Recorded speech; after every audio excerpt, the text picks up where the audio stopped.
Hi. This is an interview we did with an awesome collector in New York. So, as we start, like I said, thank you so much for joining us for our YouTube channel because we love to hear about people who enjoy this stuff and who are a little more in touch with the darker sort of things. What state are you in? So I'm in New York City. I am a Brooklyn native, so I've been here my entire life. And I feel like part of that, certainly in terms of like cultural exposure, and also I think, at least for me, like living in or growing up in a smaller home. So I grew up in an apartment, which, I've never lived in a house, which I think also has contributed to the way that I feel comfortable at like now as an adult in my own living space. So I like smaller spaces. I like a lot of density. I like a lot of object density. Like it makes me feel comfortable. And I also really like visual sort of variability. So like a lot of color. Like I just like to be stimulated in my space. So I think it's also kind of like a New York thing to like have a tiny apartment like this packed with a bunch of crap that like is fascinating, So I guess in that way, I'm a little like stereotypical New Yorker. Like I don't drive. I've never gotten a driver's license. I just like, I usually have a book bag on me full of like random things. Like I'm a little bit of a like a bag lady. So I think that I don't know. I guess there's like a little neurosis inherent to that. But I think it's, at least I would assume, it's like a well-known cultural kind of profile of a person from New York City specifically. So I think I fit the bill in that way too. I've noticed a lot of people, as Portland gets bigger, a lot of people are starting to not drive here as well, which Yeah. I'm a small town. And so that's, my parents were like, get your driver's license when I was like, 16. But here increasingly, like a lot of my friends don't drive. Yeah, and I mean, I used to like it used to bug me, I guess. I had an opportunity to do it when I was like in my late teens. Like I took the driving test, I took driver's ed. And then I realized because I didn't plan to leave, the metropolitan area, I realized that like even if I had gotten my license, if I wasn't practicing driving, I wasn't actively driving, it's kind of not, you have to have it in your life. So now as I'm older, I kind of like it as insofar as like it being, I think, ecologically conscious to not have that, part of my life. So I'm good. I mean, if I need to go anywhere where I need to drive, I let someone else worry about that. Uber's everywhere now, and certainly any major city I've been to in Europe or, outside the continental US, that stuff's everywhere. So it's never really inhibited my life, and I appreciate that. And I like being at home too. I'm like a little bit of a homebody, especially now with COVID. I mean, obviously, it's not the greatest situation. Everybody should be homebodies right now. Yeah, but for sure. But I feel like it's one thing if we all have to do it, but I think it's a certain subsection of us that actually sort of thrive in our inner space, our home space. So luckily, I have a partner as well that likes that too. So we've been like two little like bears together throughout this time, just staying in. When I just visited New York, I loved it. I Awesome. amazing. But yeah, there was no reason to have a car. Yeah. Oh All it yeah. does is get covered up with snow. Yeah. Yes, very true. Well, if you guys ever find yourself in New York again when things level out, I have another bedroom in my house that is Aw. filled with clowns that I would host you in. That's awesome. Hey, so can you tell us a little bit? I know you have a couple of different types of items that you like to collect. What is it that you like collecting? Um, well, I guess my primary collection right now started maybe a few years ago. It's definitely the clowns. I always liked clowns as a kid. I was like one of those 80s kids that like loved it. I never understood, again, sort of what we were saying earlier, like why people feared it so much. I loved the circus and everything like that. So clowns have been sort of a focal point for me. But I also collect art. I love found art. I mean, I have some pretty cool objects that I've, found like through the years, either camping or like in the woods or, little either natural things or man-made things. I think probably the biggest collection I have is of religious art. I grew up Roman Catholic, like Italian American, and even though I'm a spiritual person, though not a religious person, but I still really love and identify with the imagery of my culture. And so, and being that I have a spiritual side, I'm also a little bit, I guess, superstitious. And since I work with a lot of like pain and trauma of other people, I also like to have protective, sort of talismans of my culture of origin in my space. So I have, I'll show you guys, I'll count 1, 2, 3, 4, 5. I think I have like 6 crucifixes in my room. Oh, can we see them? Can we see them? Yeah, of course. So I'll show you, I can do like a little scan of my whole room, and I'll point them out as they go. That's perfect. So this is, these two are like my little marionette clowns. This guy in the silver pants I got on the boardwalk in Coney Island, and this one my best friend brought me from Germany. She's a musician and she was touring. These are like the Sakura flags here, and then that little lip, those wooden lips, I actually found in the woods once. They were just like sitting on the ground, and I was like, oh my god, that is so cool. Yeah, and they're awesome. And this is a piece from a client of mine from her town in Mexico, which was a really beautiful gift. And these are also Native American, I believe, Southwestern Native American. I believe Navajo. They're like sand paintings. So if I go up to this is like above my bookshelf. I don't know. This is like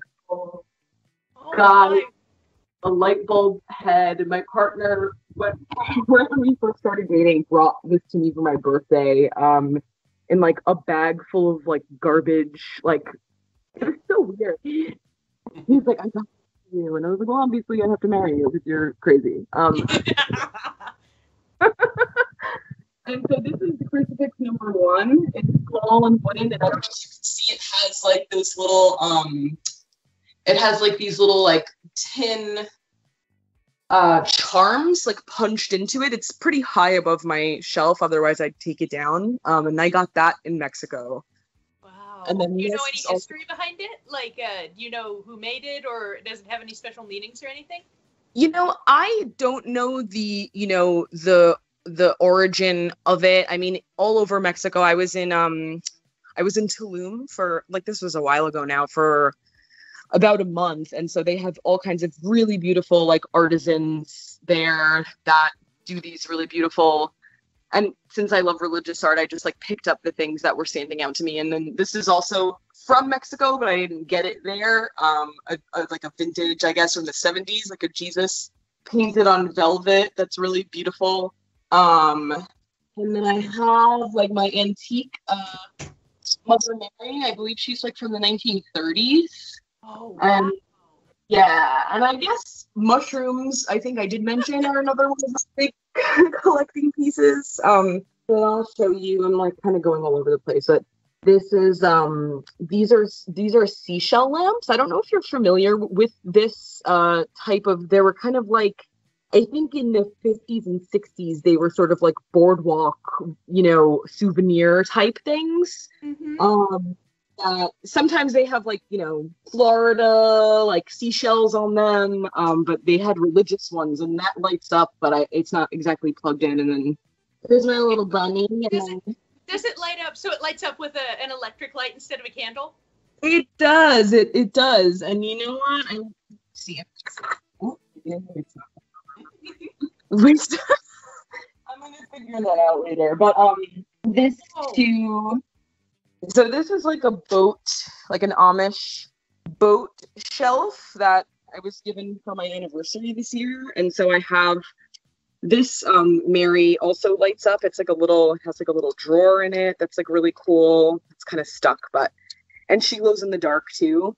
And then here's like my little like Greek Jesus, and a little, I believe I found this crucifix from an abandoned apartment that was next door to one I used to live in. And then so here's like more of my little mushroom collection. I also love like little woodland creatures and unicorns and stuff. And then here's my little freaky troll. This Books Not Bombs sign is from the City Lights bookstore in San Francisco. And then I got my little guys down here that are like musicians. Oh my god, those are so cute. They make me really happy. I love like little like creatures too, and then some more of my mushrooms, and like I got a little blow mold guy that lights up too. And then I guess I collect psychedelic art too, but not like as intensely. But this one piece is also from San Francisco. It's like a original like a real print of it. So if you were to take it out of the frame, it has like a really thick paint, layered over it. And I think I spent a lot of money on this one. I just really loved it. But I do like to thrift things usually and find them for cheaper. And then wait, I'm gonna get out my bed. These are unicorns! Yeah, my unicorns. And then these things are my uncle, who's a very talented oil painter, who also painted. I'll show you this guy. Whoa, that's amazing. Can you just leave the camera on that one for a minute? That's incredible. All right, what's the story about that one? So my uncle, his name is Contrera. He's also like an eccentric guy, and he's been painting. He's just a nonstop generator of art, and it's been a really big source of inspiration, I think, for my sensibilities since I was a kid. And he had it. He painted it at some point, and he was like, I wanted you to have this. And I was like, oh my God, okay. I love it. Does he have a website or anywhere that he's selling now? So you can find him on Facebook. He does sell his art. He does do commissions, and he does a really amazing like raw portraits that are like a little surreal. Like he does really cool ones of like 1930s gangsters and like old people, and like they have these really cool. So his name is Carl Contrera, and you could find him on Facebook. Okay, I'll try to find a link and maybe I'll put a link on YouTube to it. Okay, that sounds amazing. I would love that. And so while we're in this realm, I'm going to show you, this is kind of like one of my crowning glory pieces. It's pretty big, if you can see, compared to my hand. It's a piece of foil art. So I don't know if you can see it, but it's like this black, it's all blacked out on the glass, and then there's foil behind it, and then all of this color is like painted over the clear part of the glass. And I found this on eBay. Well, every now and then I'll just do like a random clown art search to see if I can find anything special. And this piece in particular, I want to switch back to my face for a second. So I feel weird talking and then not looking at it. That piece in particular was really special because it came from this prison in Michigan called Marquette Prison. That is apparently one of the oldest prisons in the country. It was built in like the 1800s. And they, during I believe the 50s, 60s, and 70s, had this like really prolific arts program for the incarcerated people to sell their art, which was only for like that 20-year period or so. So everything from there is highly collectible, which I had obviously no idea about until I was like, ooh, shiny clown, and that I paid $150 for. Oh my God, it's so amazing though. It's really gorgeous, and it like, that natural, it has like that natural wood frame on it, and it just kind of goes with like all the rest of the wood, and it just makes me really happy. So I also obviously have like a ton of books. Mm-hmm. There's two books that I wanted to show you guys, because even though I know this is maybe not about the books, these books are from the 1980s, and they're by this like really insane fundamentalist Christian guy who was convinced that like Saturday morning cartoons and like all the popular toys from the 80s were tools of Satan. Oh my gosh, that is amazing. I have to look that up immediately. And cheap too, like I buy used books all the time, so I don't know, I got them for like $5 each. I'll send you the titles of them, but it's just like these rants about why like She-Ra and the Cabbage Patch Kids are like satanic, and it's unreal. I had a book that was similar to that, but it it was just about, TVs and movies, and it was written by somebody very, very religious, far right, and it would just totally say, okay, well, this is why Happy Days is, and it was like, holy smokes, just like you said, a rant. It's really incredible, and I think really sort of in line with like the satanic panic of that era where everything was demonic and everything. So I really love. I try not to buy books either for fun or just for cover art because I buy so much that I have to have some sort of standard of like where it stops. But those I really couldn't resist. I also have this book on the history of clowns that's like even traces clowning back to the Pueblo Indians and like their traditions, and there's all kinds of like really beautiful like history and theory on clowning and its place in our sort of collective consciousness. I also really like candles. I got like my Grateful Dead bookends. Me and Jerry Garcia have the same birthday, so that's kind of the reason for that. And there's like another, I bought this at Walmart for $1. It's the Crucifixion, and the scent of the candle is bubblegum, which I thought was so freaking insane that I couldn't resist. Seems such a happy thing, Yeah. Ooh, look at that. He's my little clown, like a little box where I keep some jewelry. And then this guy is one of my pride and joys. This is a promotional like Whopper replica from like 1983 or so. Oh my gosh. All the parts to it, and it's just really cool. And I found it at a flea market in Phoenix, Arizona, in like a box. It was also $2 or $3. So I always joke with my partner that I'm like on the verge of starting like a fake food collection, because that like there's just something so like cheesy and like strange about it. Sure. I also got this little like Rolling Stones telephone. Simone! Oh. Hey, for the Whopper, what material is the Whopper made out of? Is it like rubber, plastic, cardboard? It's kind of like with the kids like fake. If you ever got your daughter like a little fake kitchen, like that sort of like it was inflated almost, but it looks very real and it has like a lot of pieces in it. Like I love like. If you can see, I'll take the cheese out. Like the texture of the cheese, it like looks like real cheese. Yeah, so that looks really. It looks good, right? And so my bag got searched in the airport when I came back from that flea market, and it was just full of stuff like that. And I was like, I'm sorry, I'm not a terrorist. I'm just like fake your weird stuff. I'm gonna take you into the other room because I am fortunate to have a second bedroom that I use as an office. And so here is my these are my clowns. So I'm gonna show them a little more individually too. Yeah, I'd love to see all of them, like one at a time. And do you have do they have names? So they don't, interestingly enough. I mean, so most of this lot I purchased from a friend in Philadelphia who I guess came into them from like an estate sale and was essentially like, who wants this like 20-pound bag of clowns for like $30? And I was like, please send them to me. They're mine. Oh my gosh. Can we see that one with the brown shirt and that one is just incredible. So he's like very, he's ceramic. And this one in particular actually was given to me by the same friend who gave me the smaller clown puppet. Her name's Sarah Beth. She used to be my roommate. This used to be her bedroom, in fact, until my partner and I moved in together. And she found this in her grandmother's home that as she was cleaning it out for being sold over the summer. So she's like, this is my ancestral clown I give to you. And I was like, thank you. That's amazing.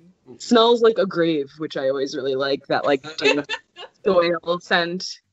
And then this little guy I got at a yard sale, and he was part of the clown lot. This beautiful head of a mannequin from, I guess, like the 60s or 70s, I also thrifted a long time ago, but I have like the little John Wayne Gacy hat on her. And then this guy, this was a very dark impulse purchase from eBay recently. This was a Baskin Robbins promotional item from 1987. But I guess they made these things, you know, in real life, but then they made like all these replicas of them, and he's just so awful and unappetizing looking. I obviously had to have him. And that goes with your budding food collection. Yeah, no, totally. It kind of had that like two birds with one stone vibe to it. So I feel like in my bathroom is a good.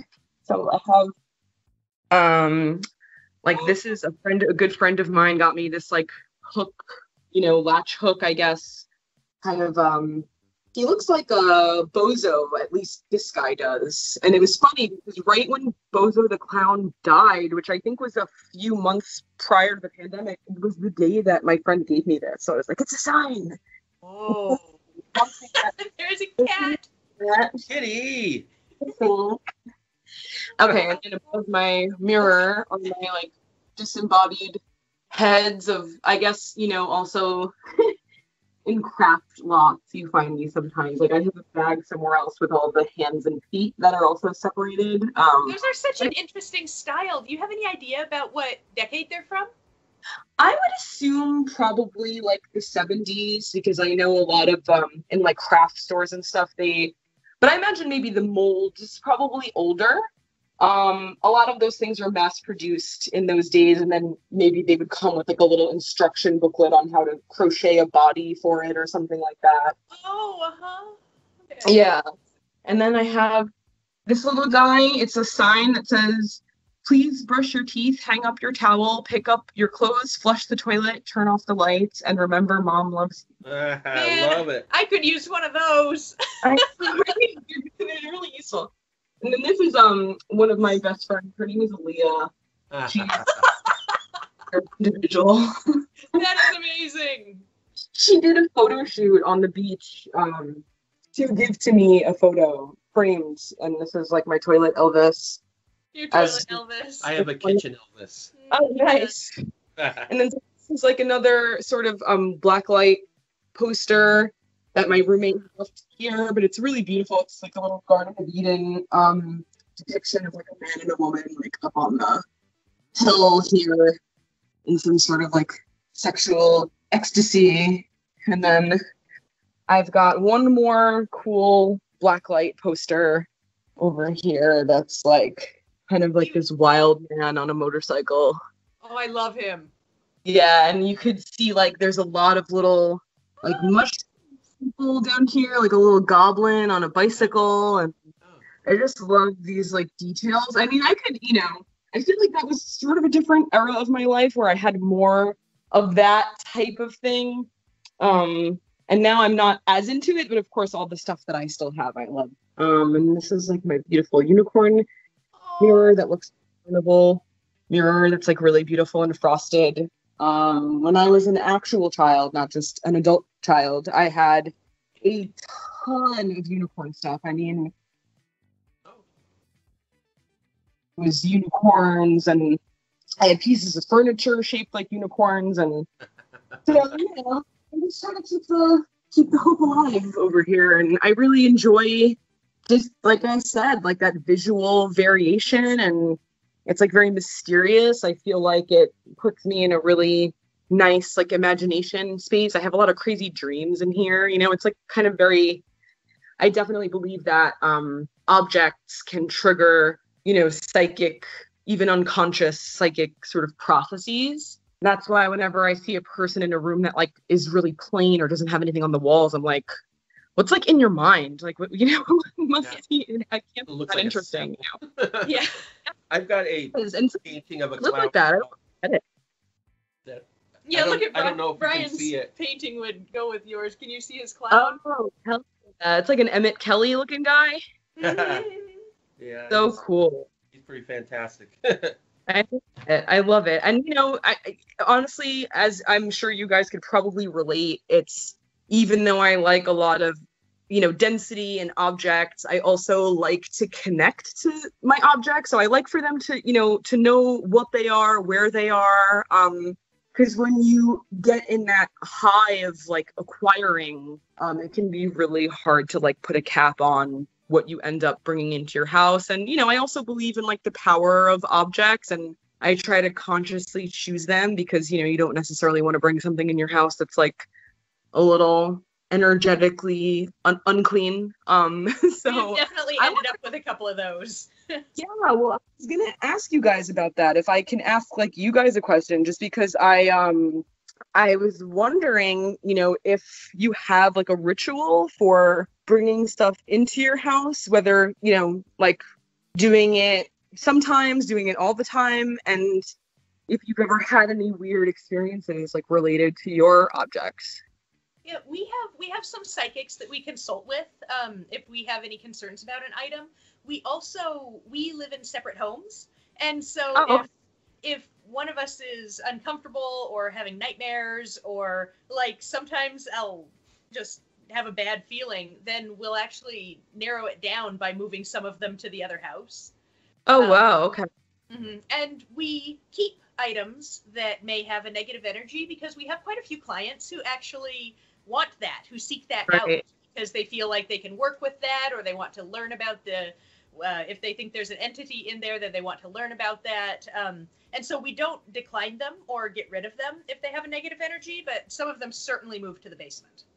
Yeah, interesting. Because it reminds me of like I'd never been to their museum, but it's like I guess the most well-known example of that is like Ed and Lorraine Warren and their museum of objects and everything. And so I always have that curiosity. And because it's easy to say that something's like cursed or weird just because it looks weird, but it's really not the truth. I mean, it's not based on how they look sometimes. Yeah, that's Right. exactly it. Yeah. Yeah, They're like people. Right? You can't tell.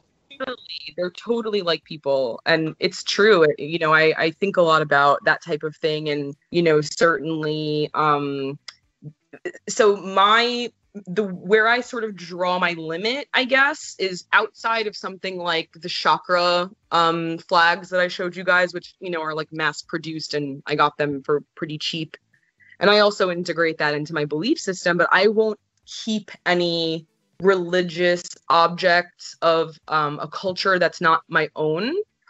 And the reason why I do that isn't because I don't think people should or shouldn't, but because I a few years back I don't live that far from the Brooklyn Museum, which has a really huge ancient Egyptian art section. And I went there once, probably about 2 or 3 years ago, and had a nice time. And then that night had this horrible nightmare about Egyptian like art, like it being in the wrong place, like how upsetting that is, like to the energy of it. And I don't remember exactly what happened, but it was basically like I woke up from the dream being like, I can never have objects of that in my home because they will not be happy with me. So that kind of like gave me a deep impression of also working. Of course, it's okay to learn about different cultures, and I have a great interest in many other cultures and read about them regularly, their spiritual practices and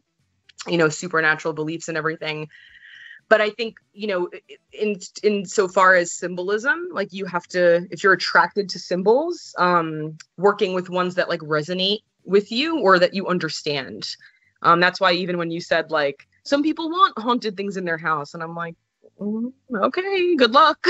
Right. Like, I don't know how great of an idea that is, but I also understand the curiosity like very much, so it all ties in, I guess, to like more mystical beliefs, personal beliefs. It's always like that fine line, which I'm sure you can relate to, like when you're a clinician or a practitioner, your game if somebody goes there as a client, but it's also like you have to have that balanced perspective of how you perceive people's problems, and you don't want to just be like throwing out like crazy suggestions if they're not open to it. So I always have to like be a little undercover in that regard, unless it's invited, and then I love to engage people on subjects like this, because it's not just about objects, it's also about symbols and energy and what they hold and what they carry. So that's my feeling on it. I find that people all interact with objects so differently. We can have a toy that someone's really freaked out by, and another person isn't at all, and it's so related to people's beliefs and spirituality, and a lot of people have, well, everyone has the different beliefs. And so we don't, have ours, we don't say this one is positive, or rarely, a couple will say are negative if we're pretty sure. Sure. Yeah, but it's, because there's so many different ways of looking at it, then we try to respect everyone's sets of beliefs. Seems like it's a pretty individualized thing, Mm-hmm. Oh, definitely. Like what's like fearful and what's not, because, even with my particular fixation on clowns that I think we briefly kind of emailed back and forth about, I always had this really strong connection to it. So I was doing a little bit of research and a little bit of reading, and I came across this book that actually is like one of the many like piled next to my bed, and I want to get it because it's such an awesome book. I want to show you guys. Okay. It's called The Spirituality of Comedy. Oh. And it's by Conrad Hires, who I believe was a scholar of Joseph Campbell, who's kind of like a Jungian contemporary, like, a really interesting anthropological, psycho-spiritual, like breaking down all the myths and the meaning of, stories that repeat throughout, cultures and throughout time. And so this in particular is about comedy and essentially what the psychic purpose of comedy is, and how during the times of ancient Greece, how like there was like this pretty marked era where the tragedy plays stopped becoming balanced in comic and tragic, and leaned more towards tragedy, which was like very warrior centric, very patriarchal, very violent, very not having like a hopeful ending or like any lightheartedness in it. And drawing comparisons to Western culture, how our humor, obviously it does exist, but it's so unintegrated. And as a psychologist, that like really fascinated me, because I was like, wow, something like a clown or a jester didn't just make people laugh, but it balanced reality for them. And so, it goes into like all the different aspects of how that permeates in culture, and how important it is to have like a jester around, essentially, to not only take the heaviness out, but just to show people that there's like different elements of life, and that comedy is like survival, and that comedy is hopeful. So when I see clowns, that's what I think of. It's like that's spiritual for me. Whereas some people think of clowns and they're like, they're going to kill me, which I think is kind of the opposite of it, weirdly. So yeah, I obviously think about this stuff a lot. So I'm not just a junk collector. There's also plenty of junk going on up here. So so when you're walking through a store or a flea market or something, how do you choose? What is it that really draws you to something? Because there's so many items, and you're very, very planful and thoughtful about which ones you chose. I wonder what it is. How can you tell? Well, I think that's a really good question. I think that's also sort of born of necessity too at this point, because I don't live in the biggest place. If I had a home, I mean, all bets would be off, but I guess you'd have to at least stop at some point. But it's interesting because a lot of things catch my eye, obviously. And because I love the hunt and I love like acquisition, what I usually do, like, let's say if I find myself, because unfortunately there's no really cool places like that super local to me. And again, I'm not a driver, so I have to be with a friend usually who takes me to some place like that. But I'll like do a lap around like a really cool flea market, and I'll take a bunch of photos of the things that I like.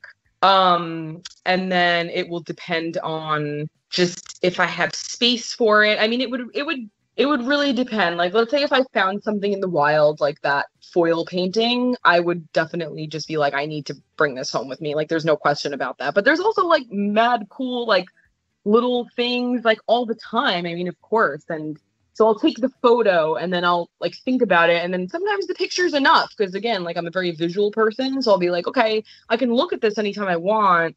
Like, do I need this in my house? And I think through the years, having lived in like multiple apartments, having, moved a bunch of times, like even acquiring like a ton of books, like I'll regularly cull out what I read or what doesn't feel important to me anymore. And I love giving things away too. I'm like a huge Craigslist, like making a listing and like meeting a person to hand off my stuff to is like also kind of really fun and satisfying. I think it's like that exchange of objects that really satisfies me too. That just feels really sustainable and like, you know, I was raised, my family, both of my parents were born here, but they are children of you know, Sicilian immigrants. And I think that my relationship to objects, certainly my relationship to food, like I hate waste, but I also am aware of wanting things to have a purpose, even if it's, you know, a visual or an emotional purpose,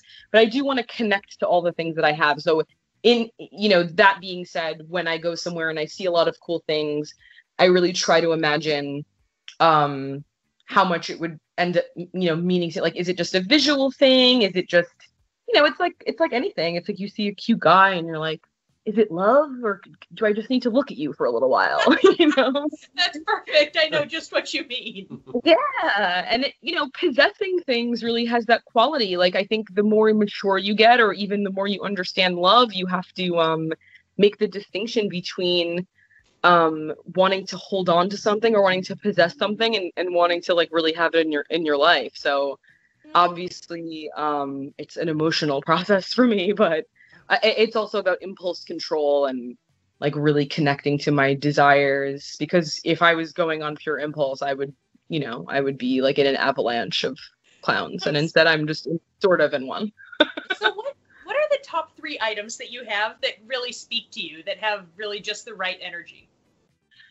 Interesting. Okay, so I definitely think my prison clown, because he's just so beautiful, and I also love to think about the thoughts that went into it and like the energy that went into it. Like I always wonder, you know, like maybe the person that made it, like what their life was like, or if they're okay, or if they left, or if they didn't, you know, that type of thing. I think that keeps me thinking, and also I've slept next to it for a really long time and always had really good dreams. I feel like for me, I'm very sensitive in my dreams.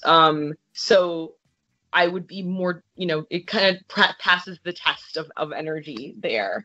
I definitely think my uncle's clown is amazing too, because I feel like that was maybe one of the things that really set it off for me, to want to be surrounded by them and like viewing them in a more artistic light. And then, I don't know, I really love my, because this is because you could sort of see that I'm sitting on my bed right now, but this is like my bed. And then this is where this little section is with the chakra and the mouth. And it just feels very grounding, especially when I wake up. It's the first thing that I look at.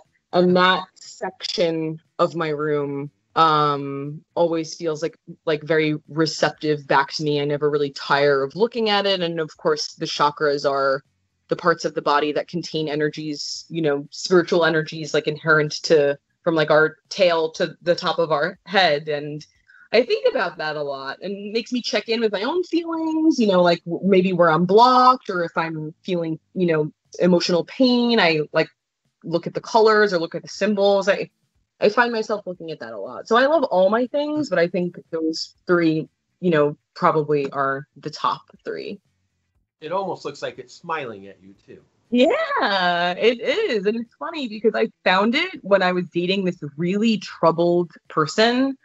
And it always makes me think of him, not necessarily in a fond way, but in a way of like how far I've come. It's almost like a personal, like music, like I would never hunt an animal, but this is sort of like my, like, it's on the wall, like, like I defeated you know, so it has that feeling. Yeah, it's like a trophy for sure. I mean, and some of these, you know, again, some of them were acquired just because I liked them, and some of them really do have a lot of meaning. Like, for example, like I showed you the sun and the moon that a client had given me that I don't know if you can. I don't know what I just did. I don't know if you can zoom in, but I can walk a little closer to it.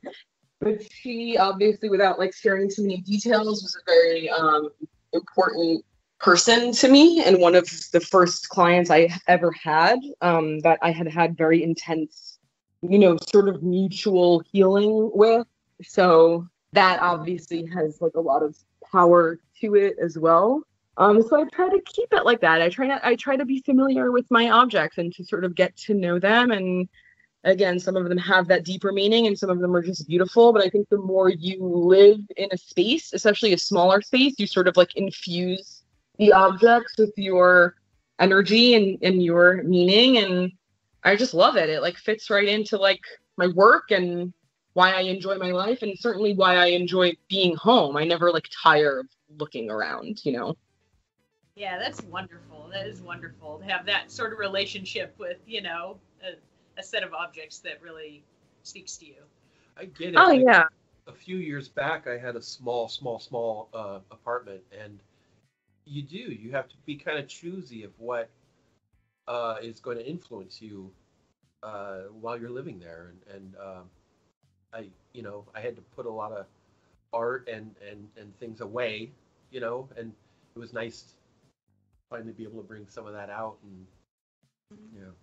Yes, I mean, for sure. And especially, it's like an extension of yourself. And again, I don't know if everyone experiences their space or objects that way. I don't necessarily think that's true. I always felt like I had a lot of creative impulses, or I felt like an artist in some kind of way, but I didn't really have a medium until one day I was speaking to my own therapist, and she's like, well, your objects are your medium, and like how you find them and how you arrange them. And I'm like, oh my God, yes, it's my art, and it kind of is. It's like you curate, it's almost like having a museum, which is also like a little, yeah, it's like a little fantasy of mine to, maybe one day either be able to like be a really unorthodox interior designer. Like that's a huge fantasy for me. It's like one day when I'm making a lot of money, I sometimes I eBay like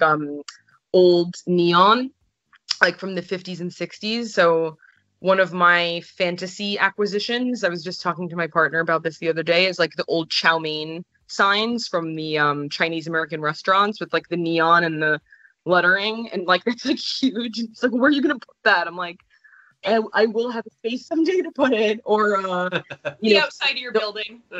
Yeah, right. And also on eBay, that like haunts me that I've been watching this auction for like 2 years, because obviously no one in their right mind would purchase this to have it like shipped to them because it's heavy. But the old carnival like garbage cans that are like totally clown heads with like the open mouth as the can, and it's really, I mean, I've saved up some money. It's only $2,000, but I don't know. My boyfriend probably tell me I can't have it, and he tried. The poor thing. He really tries to. He's like, babe, do you need another clown? I'm like, yes. He's my ice cream clown. Oh my gosh. We actually, last time we were in Las Vegas, we went to the old neon sign museum. Oh, hell yeah. Some of those were so quirky. They were amazing. Yeah.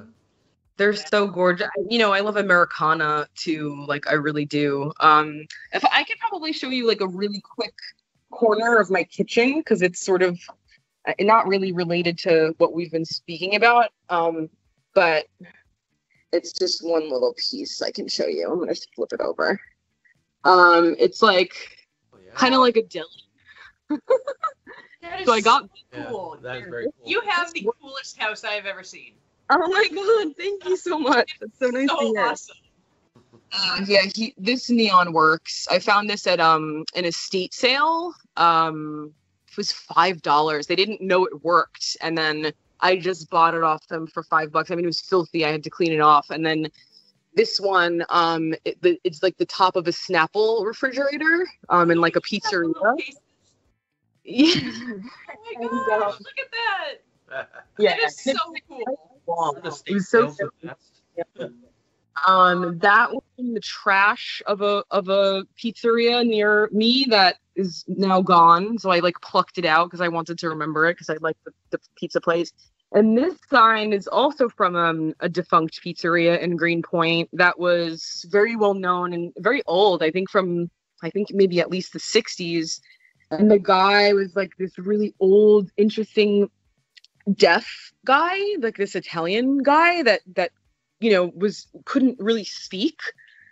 it was so interesting. And they were closing, and I knew that, and I went in there, and they had all these like, really classic like New York City pizzeria things everywhere, like, pictures of the Twin Towers, in their original glory, like the sun faded like celebrity pictures and stuff. And so that sign was above the counter, and they were, they started to renovate the place, but it was still kind of they keep the door open to the street, and the owner was in there. And so I sort of signed to him, not like officially, but I was like pointing to the sign. I was like, "Can I have this?" And he was like, "Yeah." And I climbed up on the counter and I ripped it off the wall before he could change his mind. And I just like ran down the street with it. I was like, "I must have this." So yeah, I wish I could have more, like I have dreams, but I also like to come upon things organically, I think. Yeah. Now, we had talked a little bit, I think we're kind of similar, maybe all three of us, a little similar in identifying as maybe weirdos as adults. Oh, yeah. What sort of first when did you sort of start identifying as a weirdo? Like for Brian and I did much earlier than him. And how do your family and friends react? Do they love it? Are they weirded out by clowns or? Well, I feel like I've, part of me really hasn't changed very much, from my like original personality, I guess, like from when I was very young. Even my parents would always tell me that even from when I, like the day I was born, like I was very perceptive. I don't know. I personally believe in reincarnation. And so I have theories about maybe having lived a couple times before this. And that's why I have sort of like more of a sense of,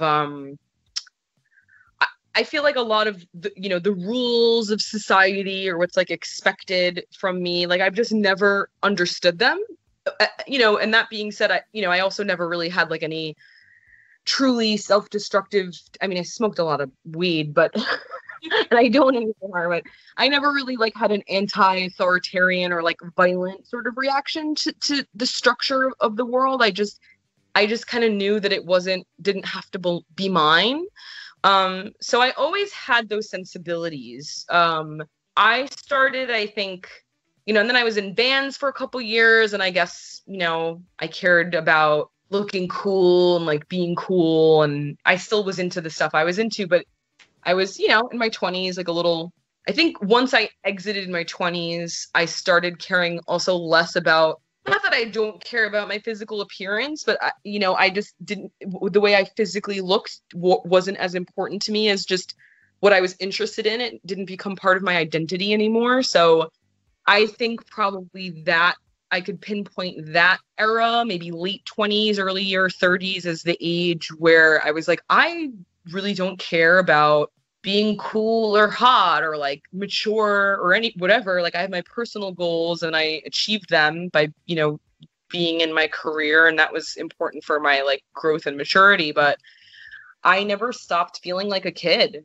I think that used to bring me like a lot of pain because I thought there was something wrong with me. And then I did, my adult like goal things and still felt like a kid. And I was like, oh, I get to hold on to this. I don't have to move past it. Mm-hmm. And I like how you said that. Like, I think a lot of people use the term weird as a descriptor for people who don't care about what society tells us to care about. Mm-hmm. Like if how you look isn't the most important thing to you, or who you're hanging out with doesn't have to be the cool people, and I think weird can just be a name for that, for people who are doing what they want to do despite society sometimes telling us other things. Oh, absolutely. And I mean, I also think that our culture in particular, even though obviously, there's like a lot of creativity and art and subversive stuff that goes on in it, in terms of established culture, I find, and this obviously informs my work a great deal, and I'm sure you too, because you work with actual children. There's not a whole lot of support and information for how to live, satisfying lives aside from what is prescriptive. And so I think that also causes a lot of,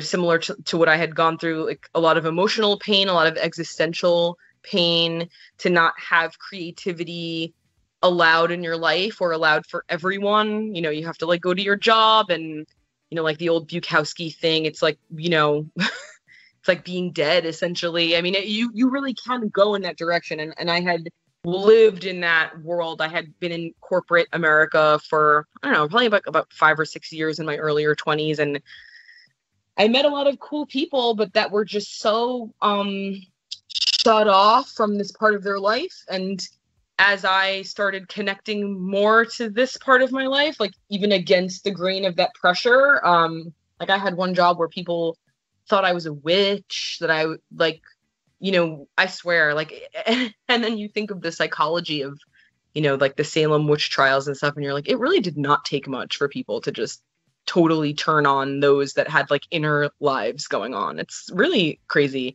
You see it all the time. I mean, obviously, diluted now, but I always joke with my friends, like, I'm so lucky to be a modern woman, because if I was around even in the 1950s, they probably would have like given me a frontal lobotomy, Yeah, I'm pretty sure I would have been institutionalized in the 50s. They put fake noses on you and call you a witch. We would have been cellmates. Yeah, right? We would have had the best decorated cell. Yes. I mean, and I think that, like, obviously, maybe this is like too big of a conversation, but for me personally, I think my perspectives on feminism sort of tie into all of these aesthetic choices of how I enjoy my life, because, a 35-year-old woman that like still buys toys and collects stickers, and, there's this sense of like wanting to pathologize that, or that there's something wrong with that, especially sort of being urged like more towards the realm of like caretaking for other people, and that like that's something that we don't get to continue. And I think that's just really not fair. I think part of true freedom is being able to live and enjoy in any way that, matches your inner self. And certainly that, some people that have things that I might find boring could be genuinely happy. I truly don't judge other people. I just know that there's not a whole lot of permission. And that's why people like John Waters really inspires me. I had met him at like a book signing last spring, and I told him, like, thank you for, being like this permission to live as like an adult child, because he's so, I don't know if you've ever read like any of his books, but they're so, oh God, they're so awesome. And there's this one called Role Models, where he describes like all the people in his life, either that he knew directly or culturally, that like inspired him. And he talks a lot about his art collection. I think you guys would really be into it, because it's all over his house, and like some of it looks like garbage, and like people always try to clean it up, and he's like, no, that's like a priceless piece of art. And it's like Don't touch. I love that too, like that highbrow and lowbrow, and like what value really means, and how culture can really be like turned on its head, which I think is definitely like a trickster energy of like, what really matters, and that feels like magical to me as well. So, I obviously I have a lot of thoughts about this, and I think that it's like really part of a bigger conversation, because something that I find really important to cultivate with clients is, especially people with like existential problems, or that can't find like their meaning in their life. I do a lot of inner child work and reconnecting people to the simpler things that were very meaningful or very impactful from when they're younger. And I think that just makes joy and satisfaction a lot more available. I think that as we get older, we think it's like this, impossible thing that's like just out of our grip, and we used to have it and now we don't have it. And I think that that's always somewhere in us. We just have to like reactivate it. I mean, psychedelics help, like side note, but Yes, they do. Yes. all my stuff, psychedelic maintenance. This is my psychedelic maintenance program, is all my things. Yeah. Well, and breaking things back down to simplicity. I think that's part of why the people like the toys. It's simplicity. It doesn't have to be, a private jet in Hawaii. Sometimes it's a clown. Yes, I mean, it's oftentimes that more than I was thinking of like a clown flying a private jet to Hawaii would be even better, but That would be better. would be. But yeah, like you're saying, I think connecting to these ideas makes us realize how resourced we really are. I mean, especially if we're fortunate enough to have, like a home and food and, access to things that we like. I mean, you don't have to be super wealthy to have that quality of life. And so I feel like one of the things from this book that I really loved, that I'll send you guys the link to, because I think you guys would really like this book. It's basically that, once all of the immediate needs of survival are met for your life, we get to like decorate our lives. And so like comedy and like the existential nature of the comic is to decorate existence, which I thought was like this really beautiful concept. I love that. I'd love it if you could send me a link to that. That's really yeah cool. Oh my god, yes, I will. I totally will. All right, how old were you when you turned weird? I was in my 30s. I think I broke weird when I was 50. Yeah. That's so amazing. I love that because it's also like arriving at it from an adult perspective. It's liberating. I mean, it really liberated me. And now I feel like I can live whatever kind of life I want because my tastes and my what makes me happy is not, like you had mentioned, Sarah, it's like available. It's not that crazy. You don't have to, it's not unattainable. And I think so much of our society is organized around like the illusion of real happiness being attainable only if you sacrifice or only if you work your ass off or one day you'll be rich too. And it's like, fuck rich people, dude. I don't want to be rich. Right. Like that it's supposed to be something hard to get because it's really good, so it must be hard to get. But yes. And that's mine, it's control. And it's I think it's obviously that's why we're sort of counter to that, or like fringe people or whatever you want to call it. I mean, obviously in every culture there's like the little cabal of like artists and eccentrics, and that's personally my connection as well to New York, is like being in that energy and like knowing that weirdos always have like a place here, because I always joke too with my friends, like I could never live in a suburb or a place that didn't allow people to just be their own people. And I love that this is a place where other people from all over the world come to do that as well. So I miss being on the subway. I miss my regular New York street life, but we'll be back. We'll get back to it. Yeah. Mm-hmm. Well, it is time. My children are not creeping up the stairs yet, but they will be shortly because it is time for me to feed them. Okay, set down the food bowl. Yes. But, oh my gosh, it has been so wonderful talking to you. We really appreciate you taking the time to show us your collection and talk about the ins and outs of being a weirdo. Yes, thank you so much. I mean, this was a really great, refreshing conversation that I don't often have, especially with people that I haven't met yet. It's really nice to have that be like the foundation of the conversation. And I would love to talk again, even if it's off camera. Yeah, we would love to talk with you again. This has been really great, and I appreciate all your insight. It's